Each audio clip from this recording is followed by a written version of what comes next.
My father was a lighthouse keeper. My mother was a queen. But life has a way of bringing people together. We could unite our worlds one day. Check it out. Arthur is talking to the fish.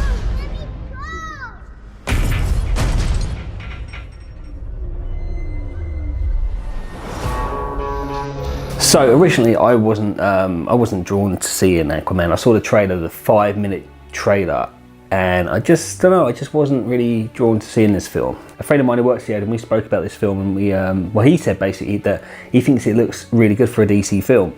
He's a massive comic fan.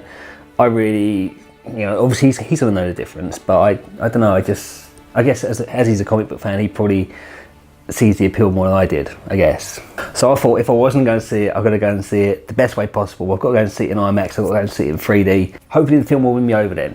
So anyway, I went to see it in IMAX 3D, massive screen, and the first 5 minutes, were lovely. It was almost like fairy tale, like it's like, you know, a lighthouse keeper meets, well, a queen, yeah. That is almost fairy tale like. Nicole Kidman's in that, and she's really good. I mean, it's the second film I've seen her in this month. There was really good scene transitions when it went from one scene to the next, the way they blended the scenes. It wasn't like, you know, it was just, you know, it's hard to, I can't explain it to you because I'm not going to ruin it, but it's the way each scene went into the next. It was done very cleverly, and it was done very creatively. So I think after these first 5 minutes, I was kind of thinking that the reason why this is so good is because Aquaman, we've not really seen him before. You know, with Batman, we've seen like the Tim Burton films Batman, we've seen the Christopher Nolan films with Batman, we've seen the other Batman films from DC recently. With Superman, we saw the 1970s, or was it 70 or was it 80? Yeah, maybe the 1980s film of Superman. You've got the Bryan Singer Superman films, and you had the recent ones again from DC. It's like there's been like 3 different versions of Superman and Batman, but Aquaman, we have nothing to compare it to really. It was good because it was good to watch because it felt new. You hadn't seen this before, and I think personally that's what made the film really likeable from my point of view. It's really funny. It's a fun film. I think there's a hidden message in the film about like how we pollute the oceans and stuff like that, which is obvious if you're going to make a film about the oceans.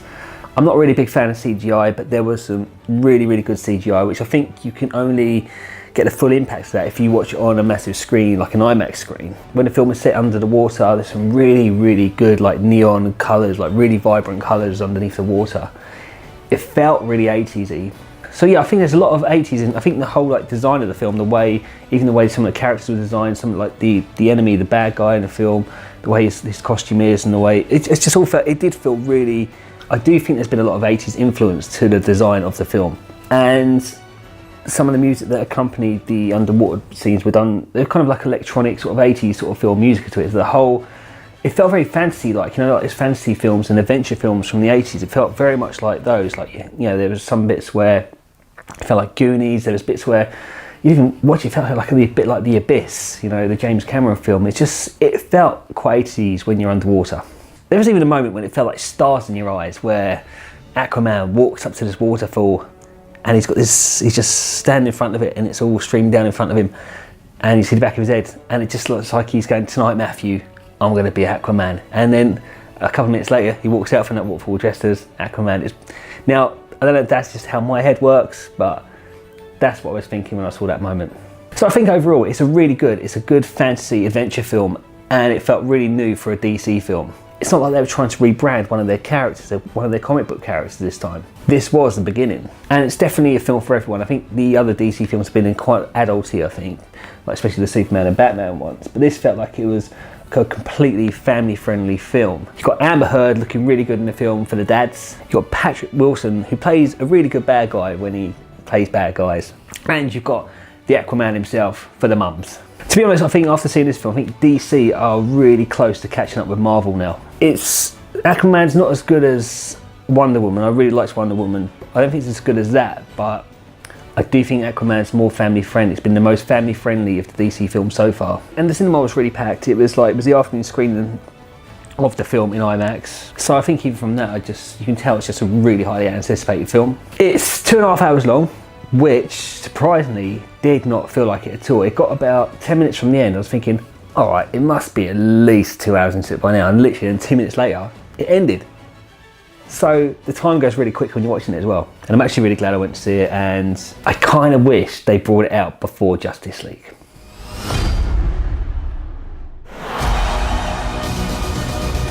I'm no leader.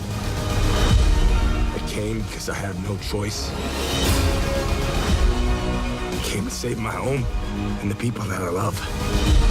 You think you're unworthy to lead because you're of two different worlds. But that is exactly why you are worthy. That was awesome. The war is coming to the surface, and I'm bringing the wrath of the seven seas with me.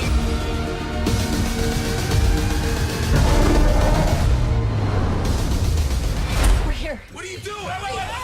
You should have a parachute. Redheads! You gotta love them.